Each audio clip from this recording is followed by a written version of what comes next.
हनुमान जी को कलयुग का जीवित देव कहा जाता है। भगवान हनुमान आज भी जिंदा हैं और इस बात को बताने की जरूरत नहीं है क्योंकि भगवान हनुमान अमर थे। हिंदू धार्मिक ग्रंथों में सभी देवताओं के स्वर्ग में वापस जाने की कहानियां देखने और सुनने को मिलती हैं। उनमें शेष रहते हैं हनुमान जी।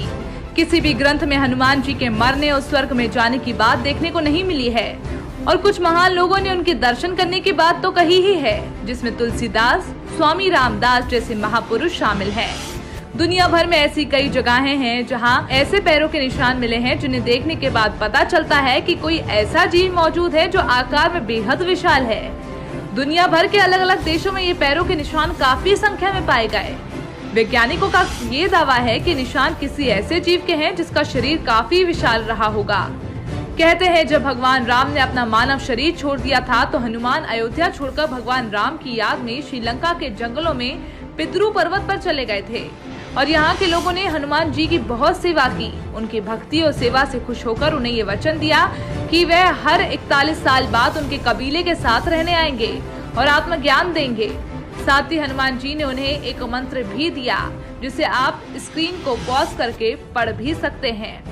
इस मंत्र को देखते हुए कहा कि जब भी तुम मेरे दर्शन करना चाहो तब सच्चे मन से ये मंत्र पढ़ना, मैं पलक झपकते ही आ जाऊंगा।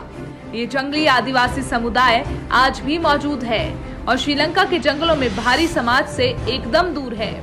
इनका रहन सहन, पहनावा और भाषा भी एकदम अलग सी ही है।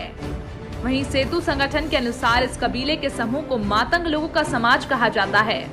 इस समुदाय पर लोगों का ध्यान तब गया जब सेतु नामक एक संगठन ने उन्हें और अच्छी तरह जानने के लिए जंगली जीवन शैली अपनानी शुरू की और उनसे संपर्क साधना भी शुरू किया। उन समूहों से जो जानकारी उन्हें मिली वह बेहद ही चौंका देने वाली थी। अध्ययनकर्ताओं के अनुसार मातंगों के हनुमान जी के साथ विचित्र संबंध है। फिर इनकी विचित्र गतिविधियों पर गौर किया गया तो पता चला कि ये सिलसिला रामायण काल से चला आ रहा है। जब हनुमान जी उनके साथ होते हैं तब वे ये गतिविधियां करते हैं।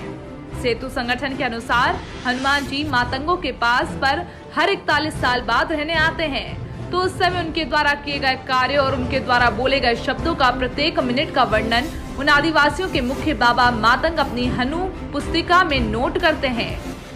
2014 में जब हनुमान जी यहाँ आए थे तो उस दौरान हनुमान जी द्वारा की गई सभी लीलाओं का विवरण भी इस पुस्तिका में नोट किया गया। सेतु संगठन ने ये दावा किया कि उनके संत विद्रु पर्वत की तलहटी में स्थित अपने आश्रम में एक पुस्तिका को समझकर इसका आधुनिक भाषा में अनुवाद करने का प्रयास कर रहे हैं। लेकिन इन आदिवासियों की भाषाएं जितनी पेचीदा हैं, हनुमान जी की लीलाएं उससे भी ज्यादा पेचीदा बताई जा रही हैं, जिस कारण इस पुस्तिका को समझने में काफी समय लग रहा है। इन लोगों के अनुसार हनुमान जी आज भी जिंदा हैं और हिमालय के जंगलों में रहते हैं। हनुमान जी 17 मई 2014 को इनसे मिलने आए थे और अब 41 साल बाद यानी कि 2055 में फिर से आएंगे। उन्होंने बताया पिछले साल एक रात कैसे उन्हें हनुमान जी ने दर्शन दिए। सेतु नाम के संगठन के अनुसार हनुमान जी ने मातंगों को एक बच्चे की पिछले जन्म की कहानी सुनाई और उन्होंने बताया कि कैसे हनुमान जी ने मातंगों के साथ शहद की खोज की और क्या क्या घटनाएं घटित हुई। उन्होंने समय की अवधारणा को भी बताया। जब मनुष्य समय के बारे में सोचता है तो उसके मन में घड़ी का विचार आता है, लेकिन हनुमान जी तो चिरंजीवी थे। हनुमान जी और अन्य देवों के लिए धरती का समय क्षणिक है।